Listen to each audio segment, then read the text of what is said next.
नमस्कार, स्वागत आहे तुमचे आमच्या चॅनेलमध्ये। आवाज महामुंबईचा, शोध बातमीचा, कौल मनाचा। चला तर मग आमचे चॅनेल शेअर करा, लाईक करा आणि सबस्क्राइब करा। धन्यवाद। महाड विन्हेरे विभागात होणाऱ्या अपघातासंदर्भात मंत्री भरतशेठ गोगावले यांनी घेतली आढावा बैठक। गेल्या काही दिवसांपासून महाड तालुक्यातील विन्हेरे विभागामध्ये अपघाताचे प्रमाण वाढले असून या अपघातामध्ये एसटी बसचे प्रमाण जास्त आहे। बाहेरून येणाऱ्या चालकांना कोकणातील नागमोडे वळणे यांचा अंदाज नसतो। त्यातच विन्हेरे विभागामध्ये असणाऱ्या मुख्य रस्त्यावर डांबराचे प्रमाण जास्त झाल्याने हा रस्ता अगदी गुळगुळीत झाला आहे।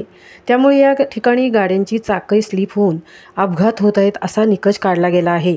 तोंडावर आलेल्या गणेशोत्सवात अपघात घडू नयेत, त्याच पद्धतीने सदर रस्त्यावर कायमस्वरूपी अपघात बंद व्हावेत म्हणून कोणता तोडगा काढता येईल या संदर्भात राज्याचे रोजगार हमी, फलोत्पादन आणि खारभूमी विकास मंत्री नामदार भरतशेठ गोगावले यांनी आज आपल्या निवासस्थानी अधिकाऱ्यांची आढावा बैठक आयोजित करून उपाययोजना करण्यासाठी सूचना दिल्या आहेत।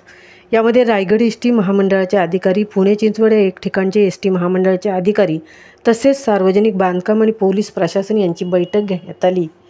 यावेळी नामदार भरतशेठ गोगावले यांनी अधिकारी वर्गाला सूचना करत आमच्यामार्फत किंवा आमच्या पदाधिकाऱ्यांमार्फत कोणत्याही स्वरूपाची मदत लागेल ती मदत आपणास पुरवली जाईल असे आश्वासन दिले आहे।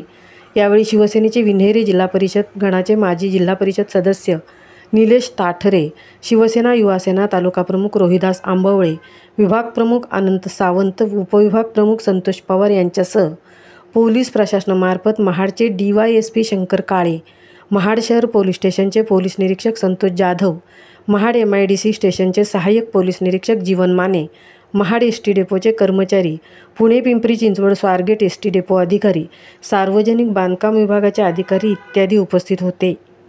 आवाज महामुंबईचा चॅनेलसाठी प्रकाश कदमसह तृप्ती भोईर, पोलादपूर।